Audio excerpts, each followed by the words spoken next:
Tras la puerta del despacho, escuché a mi marido hablar con mi prima. No hablaban de negocios, sino de cómo repartirse la herencia de mi abuelo una vez que me declararan incapacitada. 50 millones de euros. Me trataban como a un obstáculo a eliminar. Pero ese obstáculo estaba escuchando cada palabra. Y su plan acababa de darme todas las armas que necesitaba. Lo que escuché lo cambió todo. Antes de continuar, suscríbete al canal y cuéntanos desde dónde estás escuchando en los comentarios. Me llamo Elena. Tengo 35 años y hasta hace unas horas, pensaba que tenía una vida. Una casa, un marido, una hija. Ahora, todo lo que me queda de esa vida es un viejo collar de jade que aprieto en la palma de mi mano. Estoy de pie, bajo la llovizna fina de Sevilla, frente a una puerta de madera oscura con un letrero de latón que dice, Casa de Empeños El Tesoro. El aire huele a tierra mojada y a desesperación. A mi desesperación. Doy un paso adentro. El interior es silencioso, huele a madera antigua y a tiempo detenido. Detrás de un mostrador de roble pulido, un hombre mayor, con el pelo completamente blanco y unas gafas de montura fina, levanta la vista de un libro.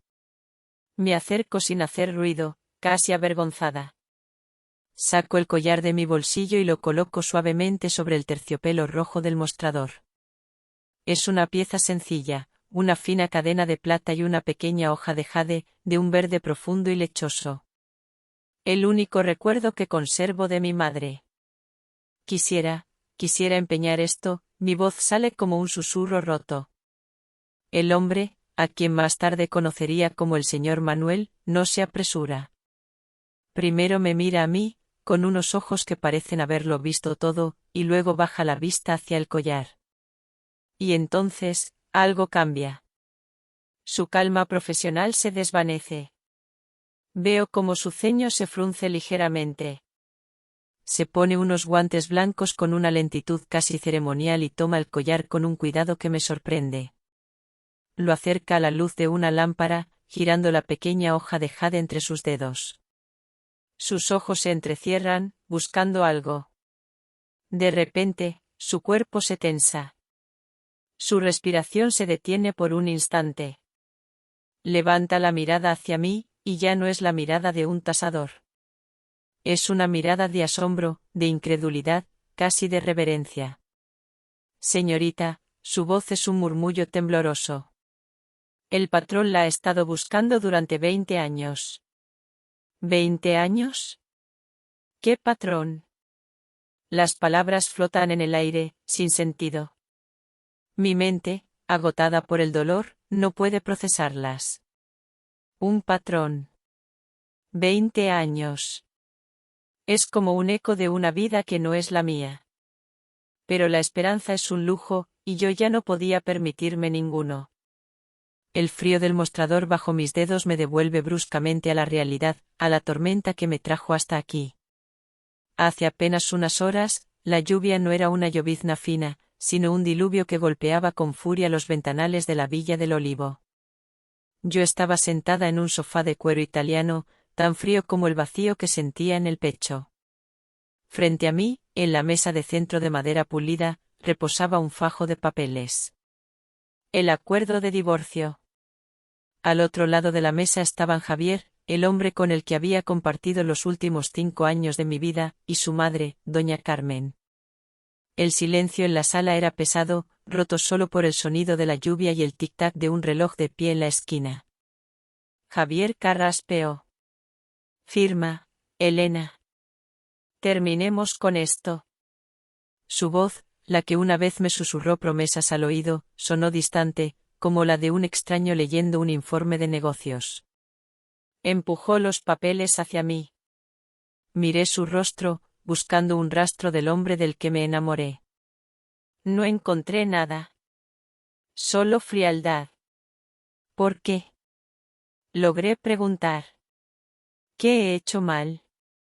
Doña Carmen dejó su taza de té sobre el platillo con un clac seco y deliberado. Me lanzó una mirada cargada del desprecio al que ya me había acostumbrado. No has hecho nada mal, querida, dijo, y su voz era seda afilada. Tu único error es no saber dar a luz. Esta familia necesita un varón para continuar el apellido, no otra niña. Cada palabra era un puñetazo. Mi hija. Mi pequeña Lucía, de solo 3 años. Mi mundo entero. Lucía es muy pequeña. Mamá, por favor.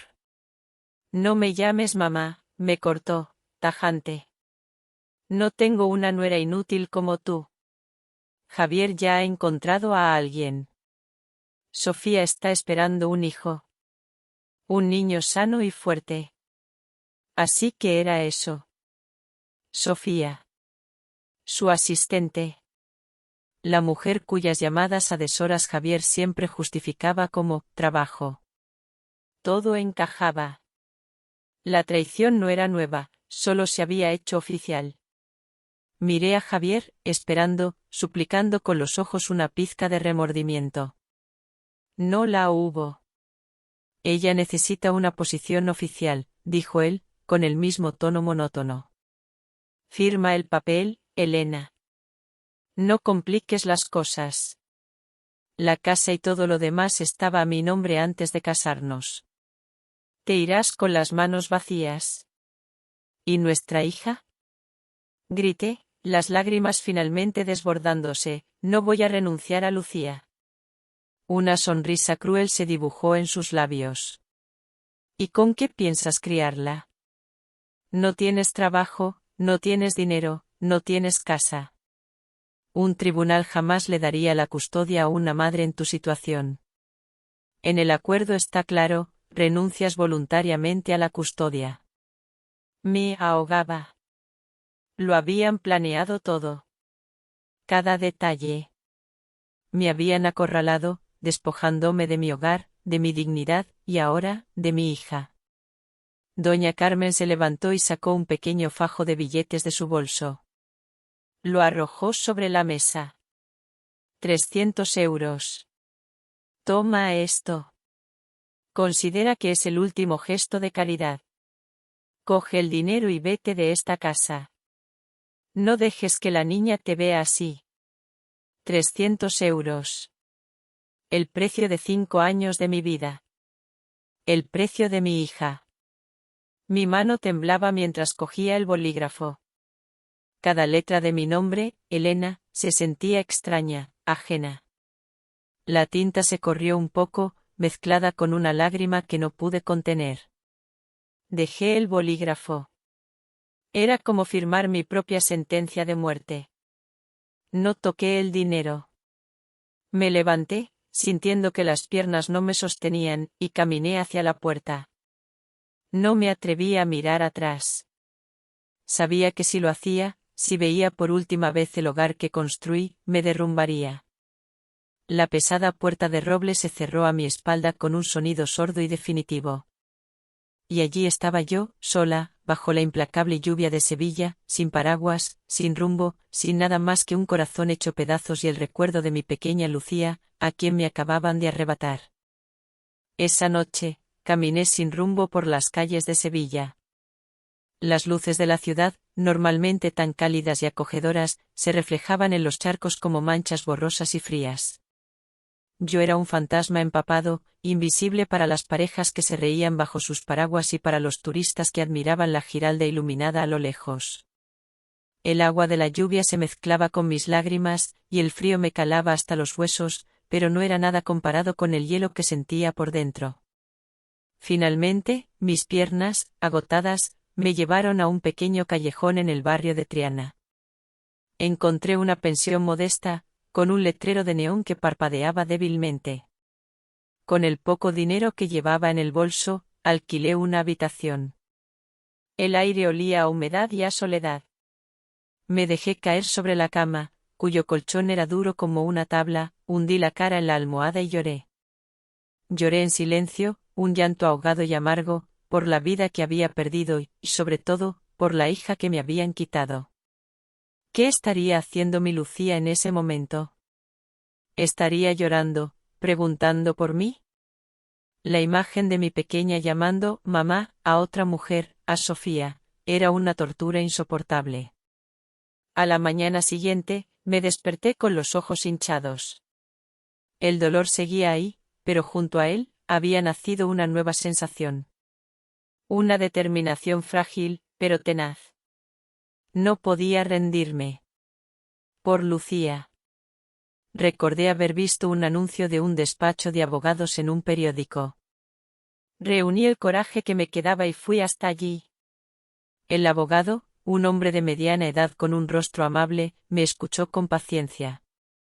Le conté todo, la infidelidad de Javier, la humillación constante de su madre, la forma en que me habían forzado a firmar. Cuando terminé, él suspiró y negó lentamente con la cabeza. Señora, su caso es extremadamente complicado, dijo con una voz suave, casi compasiva. Su exmarido tiene una posición económica sólida y un buen estatus social. Usted, en cambio, no tiene trabajo ni propiedades.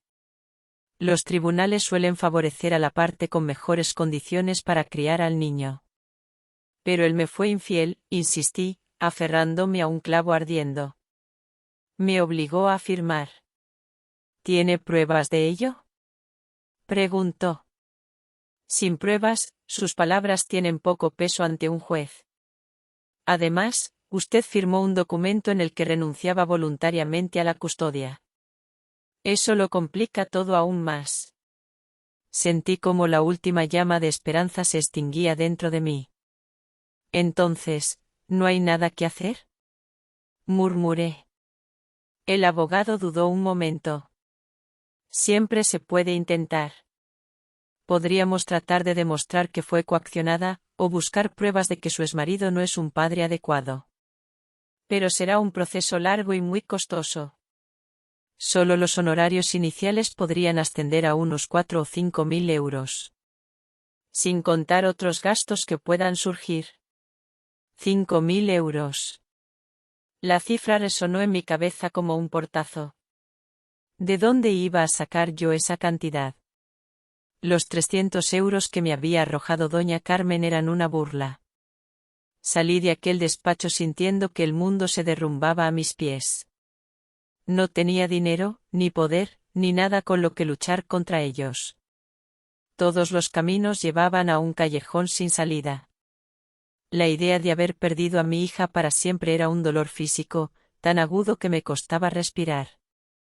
Me senté en un banco del parque de María Luisa, viendo a los niños jugar con sus padres. Sus risas cristalinas eran como puñales que se clavaban en mi corazón.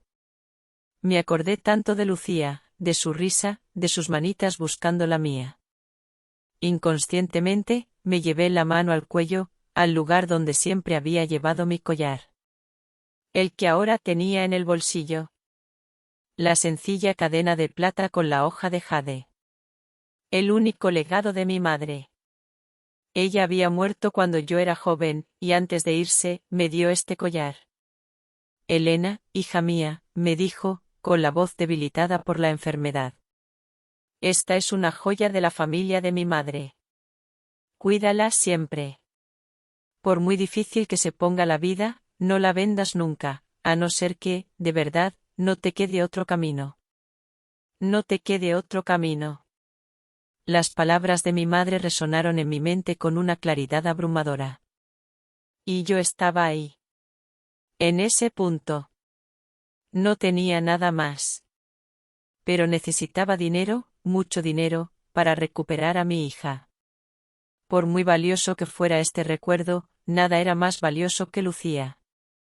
Una decisión fulminante se abrió paso entre la niebla de mi desesperación. Iba a empeñarlo. Quizás, solo quizás, podría darme lo suficiente para empezar. Me levanté del banco, sequé mis lágrimas con el dorso de la mano y empecé a caminar. Con un propósito. Había llegado al final de mi camino, sí. Pero tal vez este final era también un nuevo comienzo. Volví a la casa de empeños, el Tesoro, a la mañana siguiente. El señor Manuel estaba exactamente en el mismo lugar, como si no se hubiera movido. Al verme entrar, dejó su libro a un lado y me dedicó una leve sonrisa, como si me estuviera esperando. Saqué el collar de nuevo. Mis manos ya no temblaban. La desesperación de ayer se había transformado en una fría y dura resolución. He vuelto por lo que hablamos ayer, dije, con más firmeza de la que sentía. Él asintió lentamente. Lo imaginaba, señorita. Permítame. Volvió a ponerse los guantes blancos y tomó el collar. Esta vez, fue directamente a la parte trasera de la hoja de jade. Usó una pequeña lupa de joyero, examinando algo que yo nunca había notado. Era un símbolo diminuto, casi imperceptible, grabado en la piedra. Cuando levantó la vista, su expresión ya no era de simple sorpresa, sino de una profunda emoción contenida. Su voz, al hablar, era respetuosa, casi solemne. Señorita, ¿podría decirme el nombre de su madre? Se llamaba Laura, respondí, extrañada por la pregunta. Al oír el nombre, el señor Manuel cerró los ojos por un instante, como si estuviera confirmando un recuerdo muy antiguo. Laura. La señorita Laura. Por supuesto. Discúlpeme un momento, por favor. Es de suma importancia. Tengo que hacer una llamada. No esperó mi respuesta. Se retiró a una pequeña habitación trasera, cerrando la puerta tras de sí, pero no del todo. Yo me quedé allí, de pie, confundida. ¿Qué estaba pasando? A través de la rendija de la puerta, pude escuchar fragmentos de su conversación, su voz cargada de una urgencia respetuosa. Don Ricardo, la hemos encontrado. Sí, estoy seguro. Es la joya de la familia, la señal del heredero. Sí, es la hija de la señorita Laura. Está aquí mismo. Comprendo, señor. La esperaremos. La llamada terminó. El señor Manuel salió de la habitación con el rostro sonrojado por la emoción.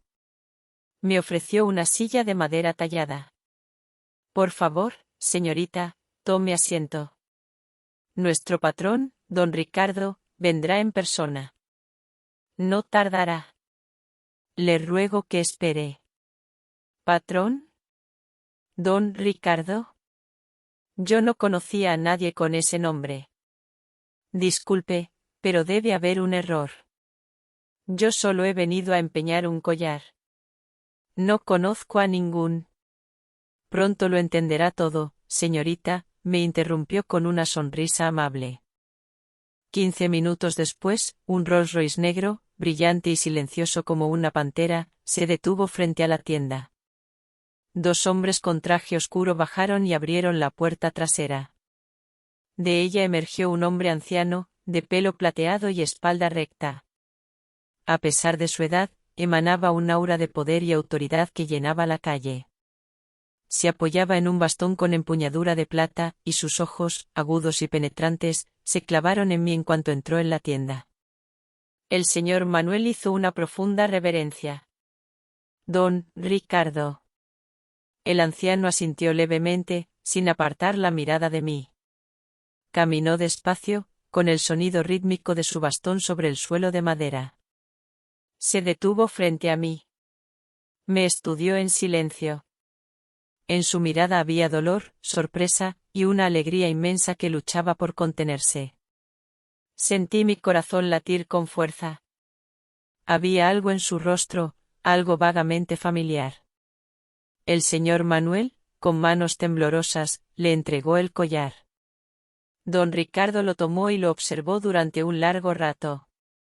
Luego, levantó la vista y su voz, profunda y resonante, tembló ligeramente al preguntar: ¿Eres la hija de Laura? Me quedé sin aliento. ¿Cómo sabía el nombre de mi madre? ¿Por qué me miraba con esa ternura rota? Sí, tartamudeé. ¿Cómo conoce usted a mi madre? No respondió de inmediato. Sus ojos se enrojecieron, llenándose de lágrimas que no llegaron a caer. Levantó una mano, arrugada por la edad, y rozó mi mejilla con una delicadeza increíble. Eres idéntica. El vivo retrato de tu madre. Se giró hacia el señor Manuel, su voz ahogada por la emoción. No hay duda. Es ella. Es mi nieta. ¿Nieta? La palabra me golpeó como un rayo. Este hombre imponente y millonario, ¿era mi abuelo? No podía ser. Yo solo había tenido a mi madre.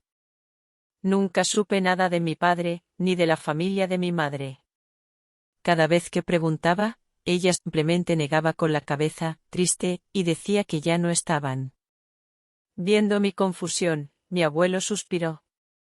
Un suspiro cargado con el peso de 20 años de arrepentimiento. Me llamo Ricardo. Soy tu abuelo, Elena. Tu madre, Laura, era mi hija pequeña, mi segunda hija. Hace 20 años, por casarse con un hombre al que yo no aprobaba, me desobedeció.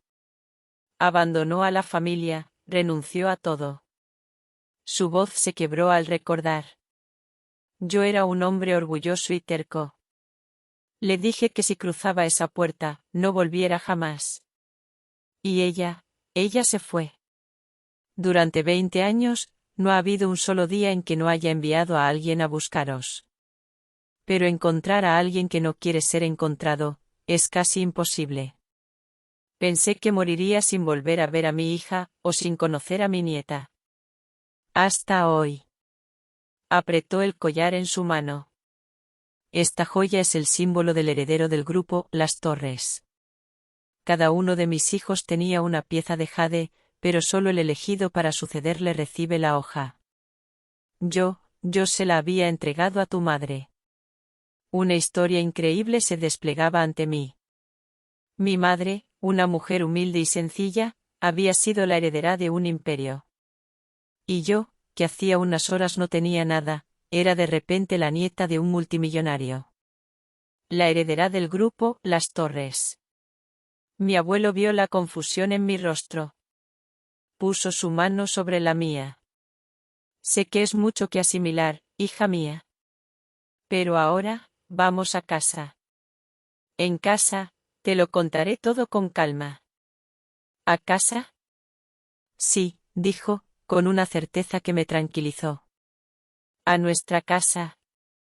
Me ayudó a levantarme y me guió hacia la puerta, hacia el Rolls Royce que esperaba. Al subir al lujoso interior, olía a cuero y a una nueva vida. Miré por la ventanilla. Seguía siendo Sevilla, la misma ciudad que me había visto llorar. Pero en una sola mañana, mi vida había dado un giro de 180 grados. El coche se puso en marcha, dejando atrás la casa de empeños, dejando atrás mi pasado de miseria. No sabía qué me esperaba, pero por primera vez en mucho tiempo, una pequeña llama de esperanza comenzó a arder en mi pecho. Tal vez, solo tal vez, podría recuperar a mi Lucía. Mi vida, que creía terminada, acababa de empezar de nuevo sobre las ruedas silenciosas de aquel coche. Se abría ante mí un futuro que nunca me había atrevido a soñar. Pero, ¿sería este un camino de rosas, o escondería nuevas tormentas? ¿Podría recuperar a mi pequeña Lucía? Queridos amigos, si la historia de Elena os está conmoviendo, os invito a seguir este viaje lleno de giros inesperados. No olvidéis suscribiros al canal y activar la campanita para no perderos los próximos capítulos. ¿Y qué pensáis de esta situación? Dejad vuestro comentario aquí abajo, compartamos nuestras impresiones. El Rolls Royce se deslizó por las calles de Sevilla y se adentró en el Aljarafe, una zona donde las casas se convertían en mansiones y los jardines en parques privados. Finalmente, se detuvo ante una imponente verja de hierro forjado. Detrás, se erigía una finca que no era una casa, sino un palacio, una mansión de arquitectura clásica andaluza rodeada de hectáreas de olivos y naranjos. La finca Aljarafe, el hogar de mi familia. Una familia que no sabía que tenía. La verja se abrió automáticamente y el coche avanzó por un camino de grava blanca. A ambos lados, jardineros con uniformes impecables detenían su labor para inclinar la cabeza a nuestro paso. Al llegar a la entrada principal, un hombre de unos 50 años, con un traje negro y el pelo perfectamente peinado, nos esperaba junto a una fila de personal de servicio. Era el mismo señor Manuel de la casa de empeños, pero aquí, en su verdadero entorno, su porte era el de un mayordomo, el guardián de todos los secretos de la casa. Bienvenido a casa, don Ricardo, dijo con una voz formal y cálida. Mi abuelo asintió y me ayudó a bajar del coche. Manuel, te presento a Elena. Mi nieta. La hija de la señorita Laura. El mayordomo se quedó inmóvil por un segundo. Vi un destello de pura sorpresa en sus ojos, que rápidamente se transformó en una alegría sincera y profunda. Se inclinó ante mí, con un respeto que me hizo sentir abrumada. Señorita Elena. Bienvenida a casa. Todavía aturdida, seguí a mi abuelo al interior de la mansión. Si el exterior era impresionante, el interior era deslumbrante. Suelos de mármol que brillaban como espejos, techos altísimos de los que colgaban lámparas de araña de cristal, y paredes adornadas con tapices y cuadros que parecían salidos de un museo. Todo hablaba de riqueza, sí, pero también de historia, de generaciones.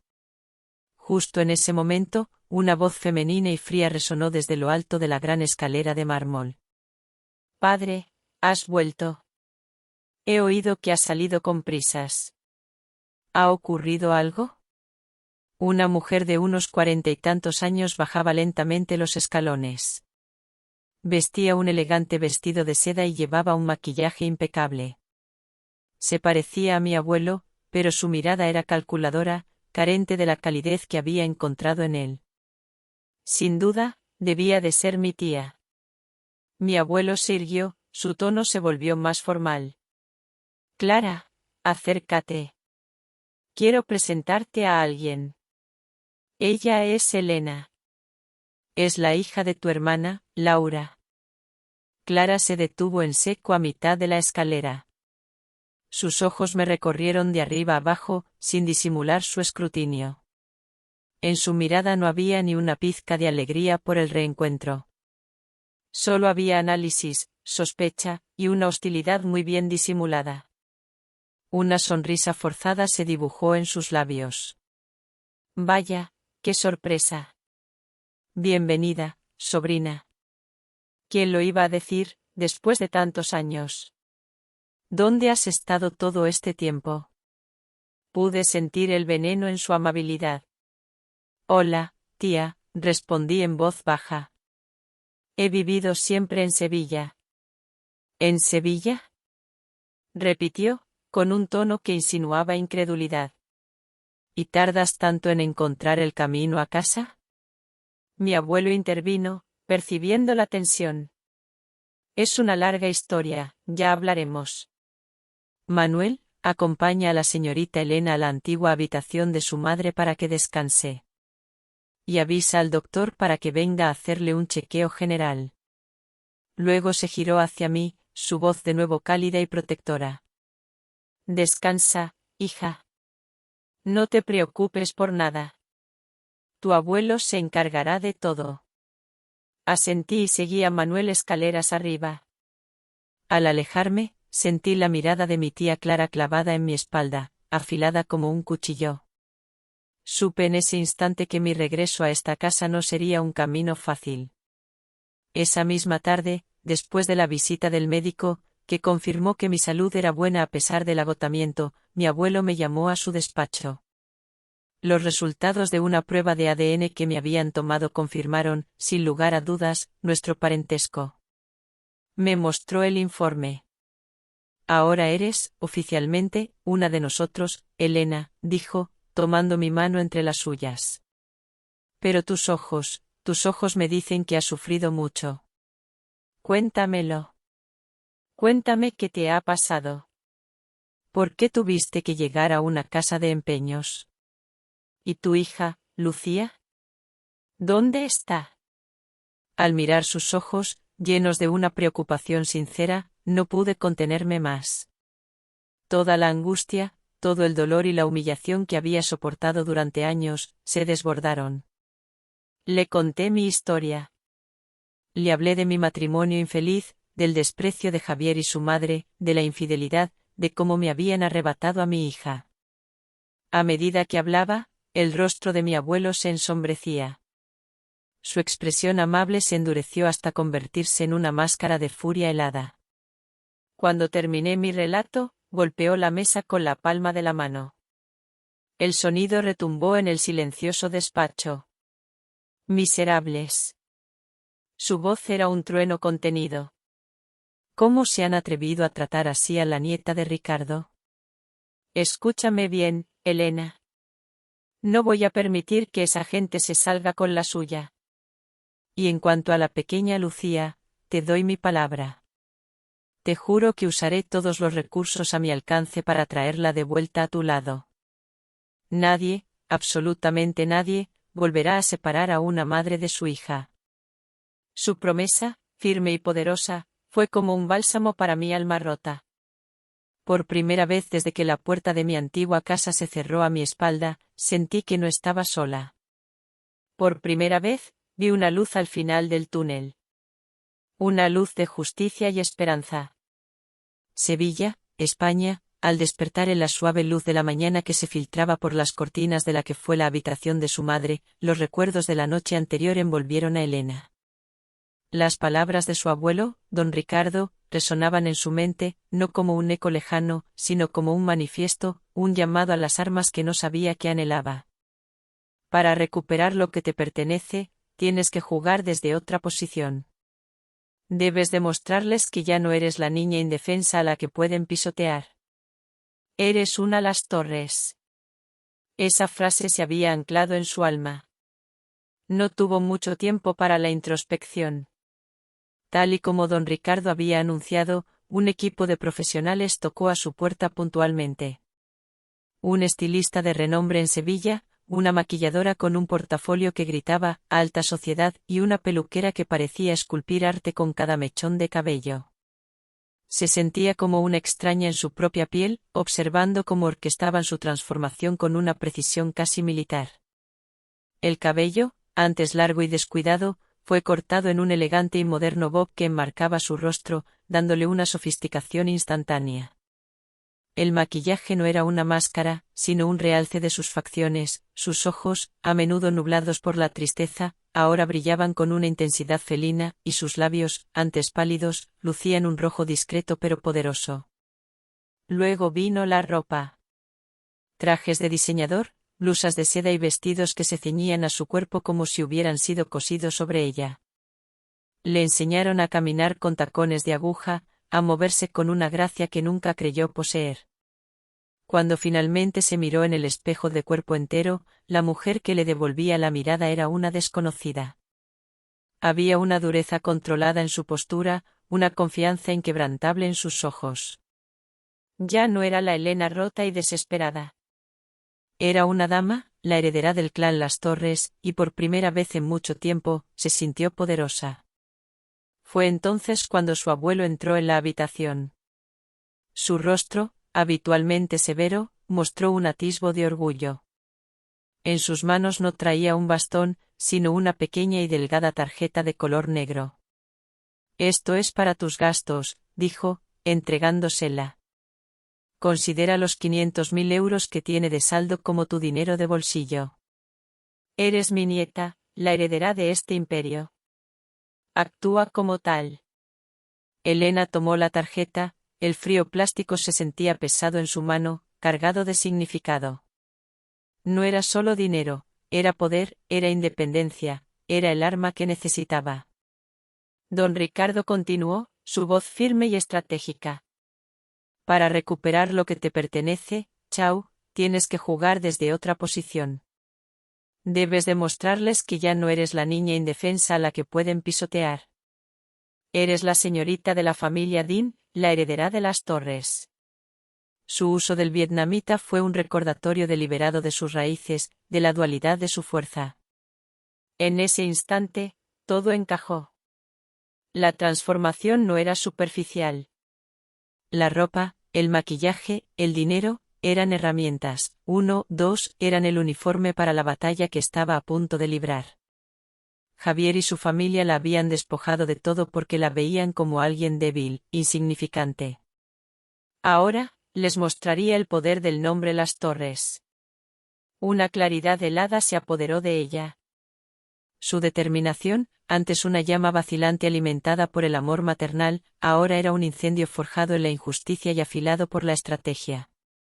Sabía exactamente cuál sería su primer movimiento. No sería una confrontación directa, sino un gesto simbólico, un primer paso para reclamar su vida. «Voy a comprarle un regalo a Lucía», anunció, su voz sonando extrañamente firme, incluso para sus propios oídos. Horas más tarde, una nueva Elena descendía de un coche con chofer frente al centro comercial Nervión Plaza. Vestida con una elegancia impecable, sus tacones resonando con confianza sobre el pulido suelo, entró en el bullicioso centro comercial. Las cabezas se giraban a su paso. Las miradas de admiración y curiosidad la seguían, pero ella no se inmutó. Su objetivo era claro. Se dirigió con paso decidido hacia la sección de juguetes, una leona que había despertado, lista para reclamar lo que era suyo, empezando por el corazón de su hija. Sources. Sevilla, España. El interior de la juguetería del centro comercial Nervión Plaza era un oasis de colores vivos y melodías infantiles. Elena se movía entre los pasillos con una concentración casi sagrada, buscando el regalo perfecto. Sus dedos rozaron una casa de muñecas de 3 pisos, luego una bicicleta con lazos en el manillar, pero su corazón se detuvo frente a una estantería llena de muñecas de porcelana. Había una en particular, con un vestido de volantes azul pálido y unos ojos de cristal que parecían reflejar el cielo. Era esa. Sabía que a Lucía le encantaría. Mientras hacía una seña a un dependiente para que se la bajara, una voz afilada y cargada de veneno cortó el aire. Vaya, vaya, pero mira a quién tenemos aquí. ¿La pobrecita ha salido por fin de su cueva? Elena no necesitó girarse. Reconocería ese tono de desprecio en cualquier parte. Sofía. Y si estaba ella, Javier no andaría lejos. Respiró hondo, sintiendo cómo la calma gélida que había ensayado se asentaba sobre ella. Se giró lentamente, una leve y enigmática sonrisa dibujada en sus labios rojos. La sorpresa en los rostros de Javier y Sofía fue su primera pequeña victoria. Esperaban encontrar a la mujer rota y llorosa que habían expulsado de su casa. En su lugar, se encontraron con una dama cuya elegancia y porte desprendían un aura de poder que los dejó momentáneamente sin palabras. Javier, sobre todo, la miraba con una mezcla de incredulidad y una chispa de algo que Elena no pudo identificar, quizás un vestigio de deseo. Sofía, recuperándose primero, soltó una risita burlona. No sabía que Zara había sacado una colección tan ambiciosa.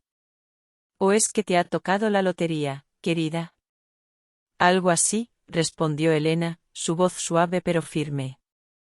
Sin darles tiempo a reaccionar, se dirigió al dependiente, que ya tenía la muñeca en sus manos. Me la llevo. Por favor, envuélvala para regalo. Dejó a la pareja plantada en mitad del pasillo y caminó con paso seguro hacia la salida, pero su plan no era huir. Se detuvo en seco frente al escaparate de una joyería de lujo, sabiendo que la seguirían. Y así fue. Como polillas a la llama, la curiosidad y la malicia los arrastraron tras ella. Dentro, Sofía actuaba como si fuera la dueña del lugar, señalando un delicado collar de diamantes. Cariño, le dijo a Javier con voz melosa, este me quedaría perfecto para la gala del sábado. ¿Me lo compras? Javier, todavía visiblemente afectado por la presencia de Elena, asintió con torpeza. Claro, mi vida. Lo que quieras. Mientras el dependiente sacaba la pieza, Elena se acercó al mostrador. Sofía la miró con suficiencia. Cuidado, no vayas a manchar el cristal con tus manitas de pobre. Elena la ignoró por completo. Su mirada se posó en el collar que brillaba sobre el terciopelo negro. Es bonita, ¿verdad?, le dijo al gerente de la tienda, que se había acercado al reconocer el nivel de sus posibles clientes. La quiero. Para mi hija. El gerente y el dependiente intercambiaron una mirada incómoda. Lo siento, señora, pero, este caballero ya la ha solicitado para la señorita. ¿En serio?, preguntó Elena, arqueando una ceja. Luego, sacó de su bolso la tarjeta negra que le había dado su abuelo y la deslizó sobre el mostrador. Soy clienta VIP de su banco central. Compruebe si mi petición tiene alguna prioridad. El rostro del gerente cambió por completo al ver el plástico negro. Hizo una pequeña reverencia. Mis disculpas, señora Las Torres. Por supuesto. La joya es suya. Se giró hacia un Javier lívido y una Sofía cuya cara era un poema de rabia y humillación. Les ruego que nos disculpen. Podemos mostrarles otras piezas. Elena firmó el recibo con calma, guardó el estuche del collar junto al regalo de la muñeca, y antes de irse, se dirigió a Javier por primera vez. Dile a tu abogado que el mío se pondrá en contacto con él. Quiero ver a mi hija. Sin esperar respuesta, salió de la tienda, dejando tras de sí un silencio aplastante. La sensación de victoria era dulce, pero fugaz. Lo único que importaba era el siguiente paso. Gracias a una rápida gestión del abogado de don Ricardo, consiguió una visita de 15 minutos con Lucía esa misma tarde, a la salida del colegio. Esperó junto a la puerta, el corazón latiéndole desbocado. Cuando la vio salir, con su pequeña mochila de unicornios a la espalda, el mundo entero se desvaneció. «Mami». El grito de Lucía fue el sonido más hermoso que Elena había oído en su vida. Corrió hacia ella y la abrazó con todas sus fuerzas, hundiendo la cara en su pelo, aspirando su olor a champú de fresa y a inocencia. Las lágrimas que no había derramado frente a Javier y Sofía ahora corrían libremente por sus mejillas. Eran lágrimas de pura felicidad. Mi amor, mi vida, te he echado tanto de menos, susurró, besando su carita. Estaban sentadas en un banco cercano, compartiendo un zumo, cuando Elena lo vio. Mientras le acariciaba el brazo, sus dedos notaron un bulto. Apartó con delicadeza la manga de su pequeño jersey y la sangre se le heló en las venas. Un feo moratón, de un color rojizo y violáceo, rodeaba la diminuta muñeca de su hija, con la marca inconfundible de unos dedos que habían apretado con demasiada fuerza. «Lucía, mi cielo, ¿qué te ha pasado aquí?», preguntó, tratando de mantener la voz calmada, aunque un pánico helado empezaba a treparle por la garganta. La niña apartó la mirada, visiblemente asustada. «Me caí, mami». Jugando en el parque, musitó, pero no la miraba a los ojos. Su cuerpecito se había puesto rígido. «¿Seguro que te caíste, cariño? Mírame». Lucía levantó la vista, y en sus ojos, Elena no vio el recuerdo de una caída, sino el terror. Un terror puro y profundo que delataba la mentira. Aquello no era la marca de un accidente. Era la marca de la crueldad. La rabia, fría, afilada y absolutamente implacable, reemplazó al pánico. La batalla ya no era por su orgullo o por su herencia. La batalla, ahora, era una guerra. Y no iba a tener piedad.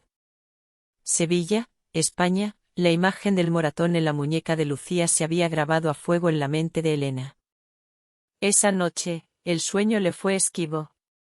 Daba vueltas en la cama, incapaz de acallar la voz helada del pánico que le susurraba que su hija estaba en peligro. Cada vez que cerraba los ojos, veía el terror en la mirada de Lucía, un terror que iba mucho más allá de una simple caída en el parque. La pasividad ya no era una opción.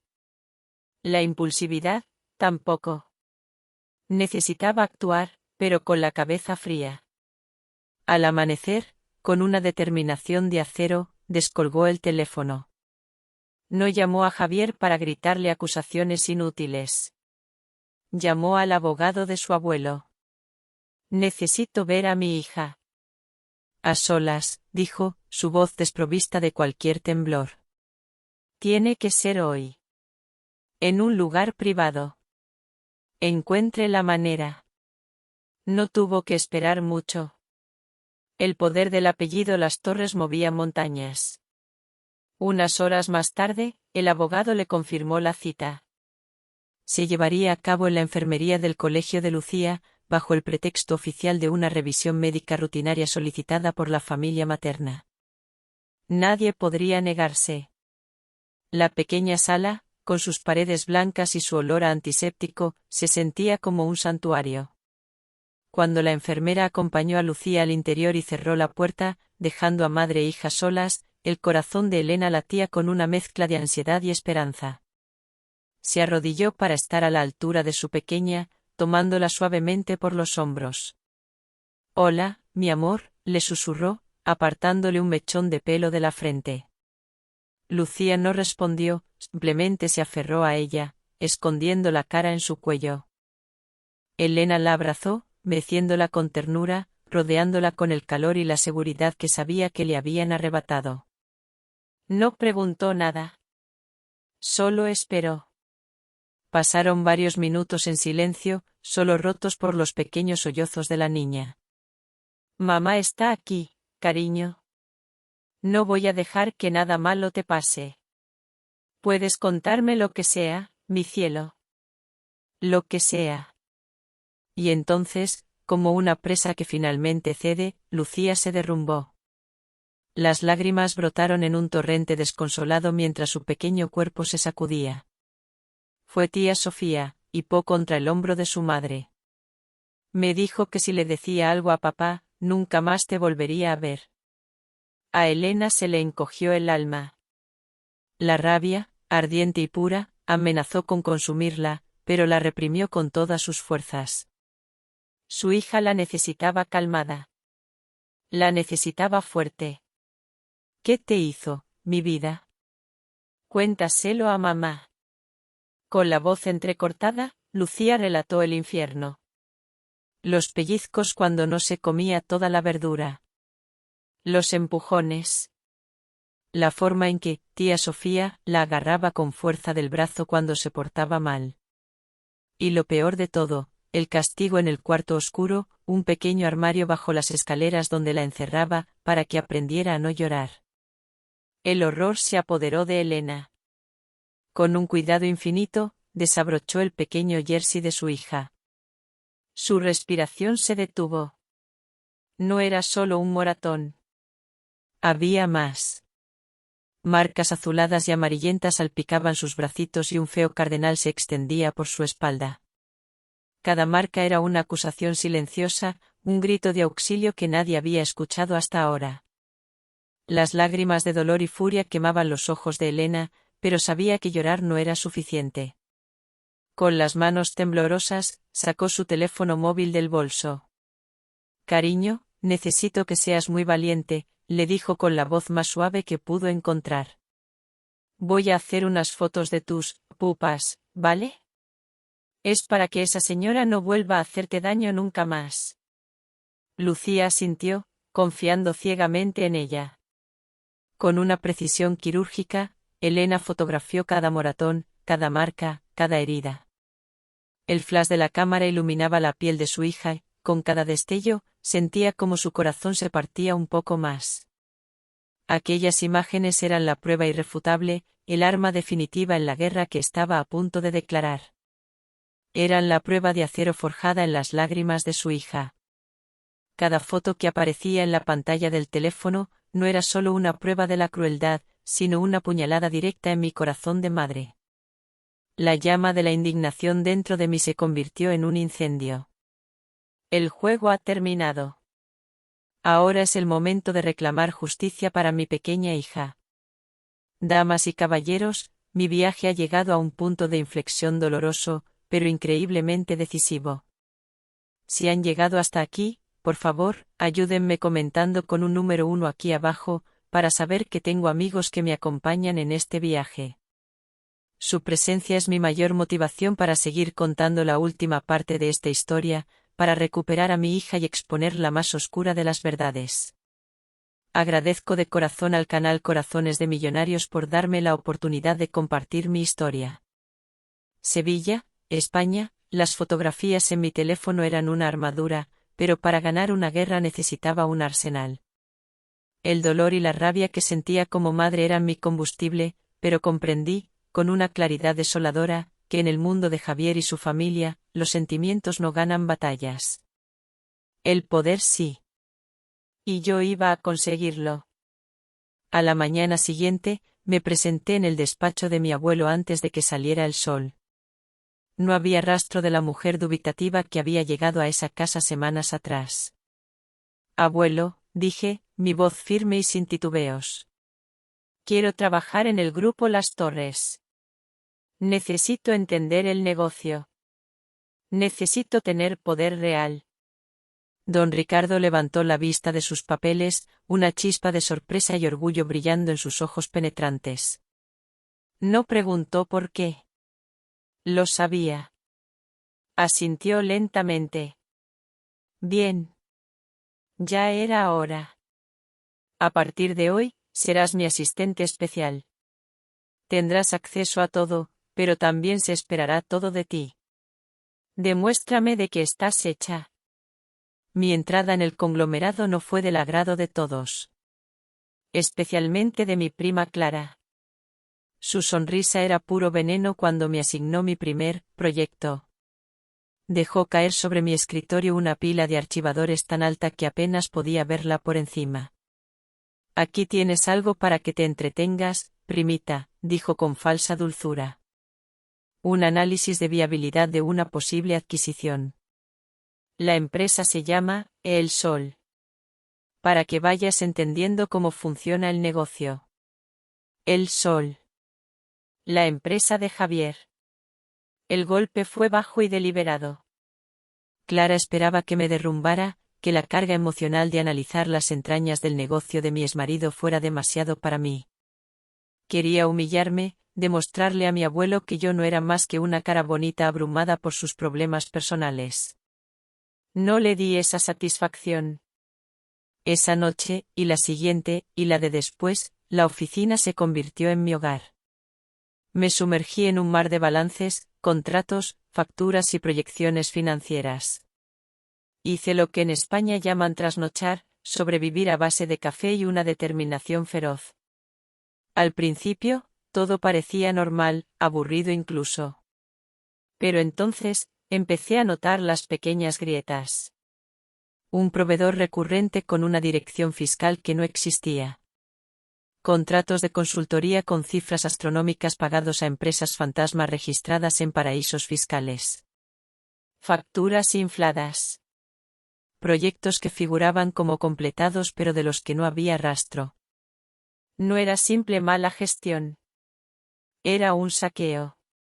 Una red de mentiras tejida con facturas falsas y contratos fantasma, diseñada para desviar dinero de la empresa directamente a los bolsillos de Javier. Era un fraude fiscal masivo, un castillo de naipes construido sobre la ilegalidad. Mientras unía las piezas, el agotamiento fue reemplazado por una adrenalina helada. Clara me había entregado una trampa, pero sin saberlo, me había dado la llave de la jaula del león. Primer punto de inflexión, ya no se trataba solo de una batalla por la custodia de Lucía. Tenía en mis manos el arma para destruir por completo el imperio de Javier, para arrastrar su reputación por el fango y, muy posiblemente, para mandarlo a la cárcel. La justicia para mi hija ya no dependía de la benevolencia de un juez, dependía de cuando decidiera yo apretar el gatillo. Pero el destino, en su infinita y a veces cruel ironía, tenía otra revelación guardada para mí, una que sacudiría los cimientos de mi propia existencia. Una de esas madrugadas, mientras revisaba por enésima vez un extracto bancario, el señor Manuel, el leal mayordomo de la familia, entró sigilosamente en el despacho con una taza de té caliente. Había estado en esta casa desde antes de que yo naciera y me miraba con una mezcla de afecto y preocupación. La señorita Elena no debería forzarse tanto, dijo con su voz suave y respetuosa. Me recuerda usted a su madre. Ella también tenía esa misma determinación en la mirada. Una punzada de dolor, familiar y amarga, me atravesó. Ojalá la tuviera aquí conmigo, Manuel. La necesito más que nunca. Él se quedó en silencio por un momento, mirando por la ventana hacia la noche oscura, como si estuviera sopesando el peso de los años. Yo también la echo de menos, señorita. Todos los días. Hizo una pausa. Y todos los días pienso en su accidente. Hubo cosas que nunca encajaron. Me quedé inmóvil. ¿Qué quieres decir, Manuel? Fue todo muy rápido. La policía lo cerró como un simple accidente de coche por culpa de la lluvia, continuó, su voz apenas un susurro. Pero yo recuerdo el ambiente de aquella época. La tensión. Su abuelo y su madre estaban cerrando un trato muy importante. Y recuerdo al principal competidor que perdía con ese trato, un hombre implacable que les hizo la vida imposible. Se giró y me miró directamente a los ojos. El peso de sus siguientes palabras cayó sobre mí como una losa. Ese hombre era el padre de don Javier. Segundo punto de inflexión, el aire se escapó de mis pulmones. El fraude de Javier, la custodia de Lucía, todo pareció desvanecerse en un segundo plano, eclipsado por una sombra mucho más grande y antigua. La muerte de mi madre.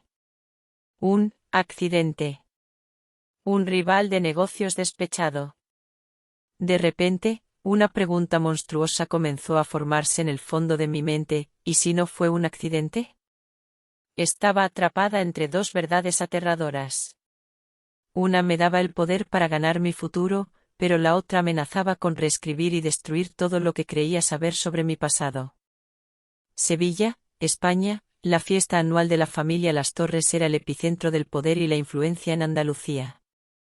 El aire del gran salón de la finca vibraba con el murmullo de conversaciones importantes, el tintineo de copas de cristal y el brillo de las joyas.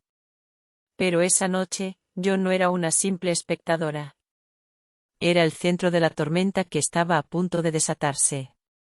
Cuando mi abuelo, don Ricardo, subió al pequeño escenario, el salón quedó en un silencio expectante. Su voz, aunque envejecida, resonó con la autoridad de un rey. Damas y caballeros, comenzó, posando una mano sobre mi hombro. Durante años, han conocido al grupo Las Torres como un pilar de esta comunidad. Hoy, ese pilar se asegura su futuro. Hizo una pausa dramática. Es un honor y un orgullo para mí presentarles a la nueva vicepresidenta ejecutiva del grupo Las Torres, mi nieta, Elena Dín Las Torres.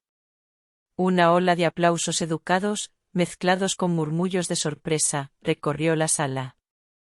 Vi la cara de Clara, una máscara de incredulidad y furia apenas contenida. Ignoré las miradas. Busqué a Javier entre la multitud.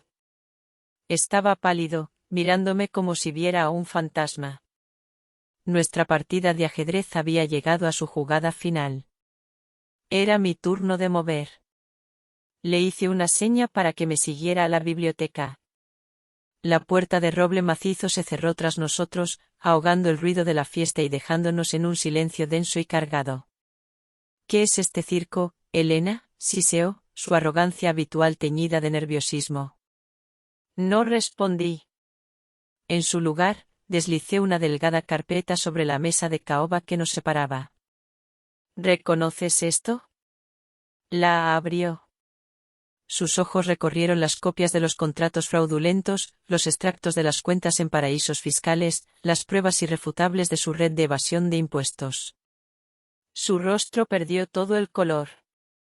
Se acabó, Javier, dije, mi voz tan fría y pulida como el mármol bajo nuestros pies. Tienes dos opciones. Mañana a primera hora, tu abogado recibirá un documento en el que renuncias voluntaria e irrevocablemente a la custodia de Lucía. La firmarás, y esta carpeta desaparecerá para siempre. Hice una pausa, dejándole saborear el veneno. O no la firmas. Y esta carpeta llegará a la mesa del fiscal de delitos económicos. Tú eliges, tu libertad, o una guerra que ya has perdido. Me di la vuelta para marcharme, dejándolo solo con las ruinas de su vida. La victoria era absoluta. Había ganado. O eso creía. Al salir al pasillo, un murmullo airado me detuvo. Provenía de un pequeño despacho contiguo.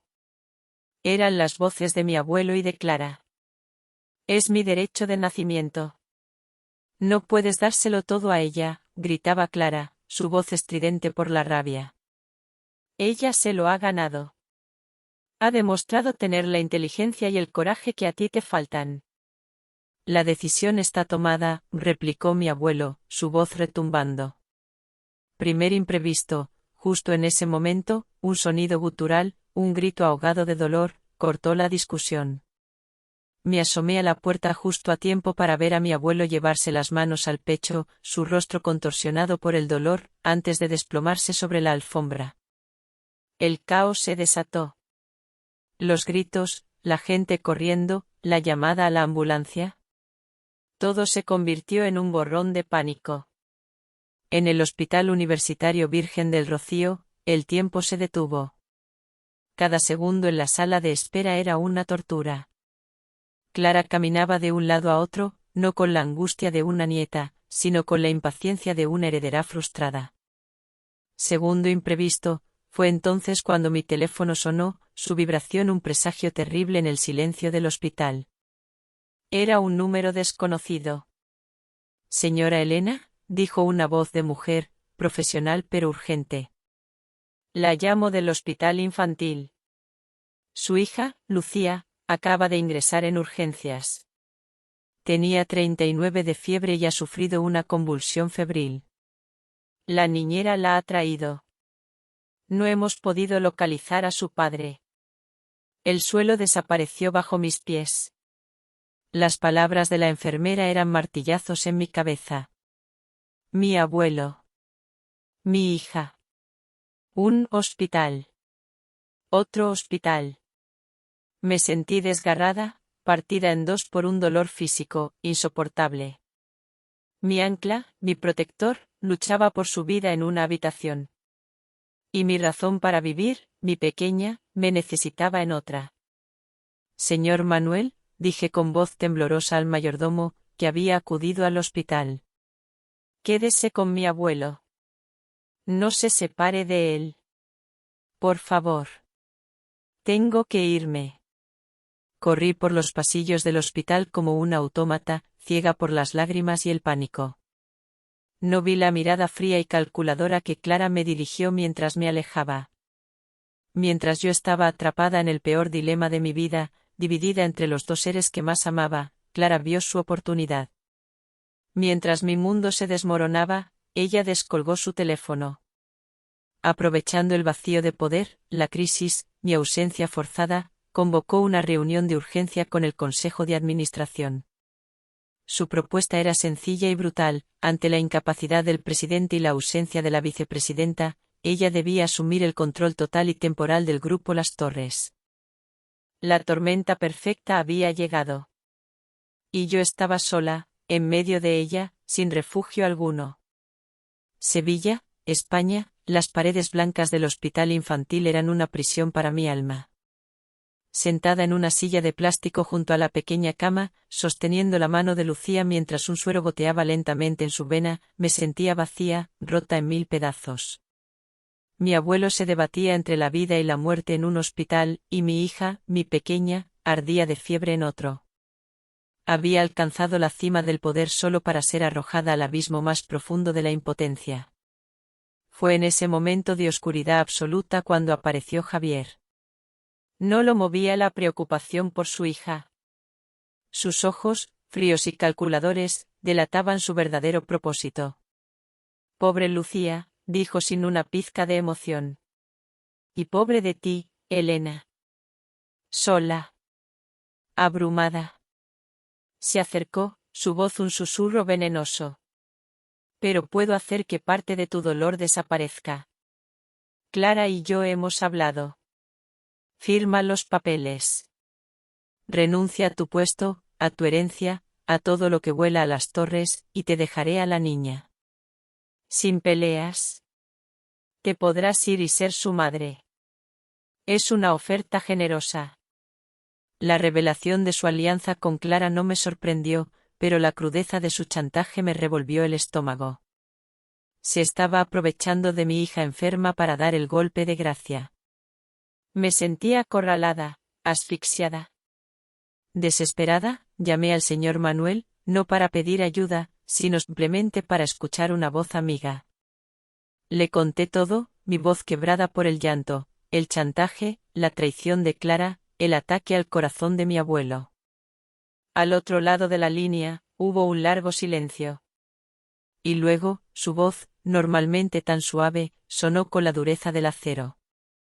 Le debo su vida a su madre, señorita Elena. Es hora de pagar mi deuda. No supe a qué se refería hasta la mañana siguiente. El señor Manuel, un hombre que había dedicado su vida a servir con una lealtad silenciosa, decidió actuar. Usando viejos contactos y una astucia que nadie sospecharía en él, entró en el despacho personal de Javier. Sabía que un hombre tan arrogante y descuidado guardaría sus secretos más oscuros cerca de él. Detrás de un cuadro pretencioso, encontró una caja fuerte. Y dentro, encontró el corazón podrido de toda la conspiración. Estaba el contrato de un seguro de vida con una póliza altísima a nombre de Lucía, conmigo como beneficiaria, una póliza que Javier había contratado sin mi conocimiento, un plan siniestro por si necesitaba removerme del camino. Y luego, lo encontró, un viejo joyero que contenía un fajo de cartas amarillentas y una pequeña grabadora de microcasete. Las cartas, escritas con la caligrafía de Clara y del padre de Javier, detallaban fríamente la planificación del accidente de mi madre. ¿Y la grabación? La grabación era la prueba definitiva. La voz de Clara, más joven pero inconfundible, discutiendo con el padre de Javier cómo sabotear los frenos del coche. Cuando Manuel me entregó esa caja, sentí que sostenía en mis manos los fantasmas de mi pasado y las llaves de mi futuro. La desesperación se evaporó, reemplazada por una determinación gélida. El tablero de ajedrez había girado por última vez. Convoqué a Javier y a Clara a una reunión en la sala de juntas principal del grupo Las Torres. Acudieron, creyéndose victoriosos, listos para presenciar mi rendición. He tomado una decisión, dije desde la cabecera de la mesa, el lugar de mi abuelo. Mi lugar. Sabia elección, primita, sonrió Clara. Primero, continué, deslizando sobre la mesa las fotos de los moratones de Lucía, esto es por el abuso infantil. Luego, deslicé la carpeta con las pruebas del fraude fiscal. Esto, por el robo y la estafa. Deslicé la copia de la póliza de seguro. Y esto, por la conspiración para cometer asesinato. Sus rostros se descompusieron. Y finalmente, dije mientras pulsaba el play en la pequeña grabadora. La voz de una joven Clara llenó el silencio sepulcral de la sala, tejiendo la trama para matar a mi madre. Javier se quedó sin aliento. Clara se puso blanca como el papel. En ese preciso instante, las puertas de la sala se abrieron. No eran ejecutivos. Eran agentes de la Policía Nacional. Javier Montero, queda detenido por fraude fiscal y maltrato infantil. Clara Las Torres, queda detenida como sospechosa de conspiración en el homicidio de Elena Las Torres madre. La justicia, por fin, había llegado. Epílogo, 6 meses después. El sol de la tarde bañaba Sevilla en una luz dorada. Desde el balcón de la finca, el mundo parecía estar en paz. A mi lado, mi abuelo, más delgado y con el pelo más blanco, pero con la misma mirada fuerte de siempre, observaba la ciudad. Se había recuperado milagrosamente. En mis brazos, sentía el peso cálido y reconfortante de Lucía, que señalaba a los pájaros con su dedito, su risa el sonido más dulce del universo. Javier y Clara habían recibido sus sentencias. Largas. El imperio del sol se había derrumbado, y el nombre de Clara había sido borrado de la historia de la familia Las Torres. Yo había ganado la custodia total y absoluta de mi hija. Y había asumido mi lugar, no como heredera, sino como presidenta del grupo Las Torres. Mirando el atardecer, reflexioné sobre el tortuoso camino que me había traído hasta aquí. Había aprendido las lecciones más duras sobre la traición, la codicia y la crueldad de la naturaleza humana.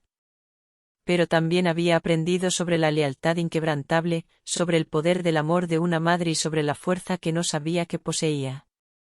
La tormenta había sido terrible, pero había limpiado el cielo. Por fin, después de tanto tiempo, estábamos en casa.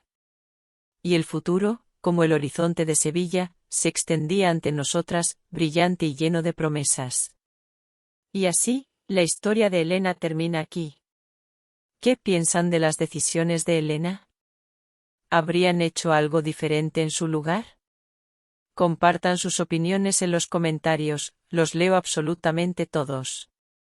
Si esta historia los hizo pensar o sentir algo, no olviden dejar un like, compartirla con alguien que crean que también se emocionará, y suscribirse al canal, Corazones de Millonarios, para no perderse los próximos misterios.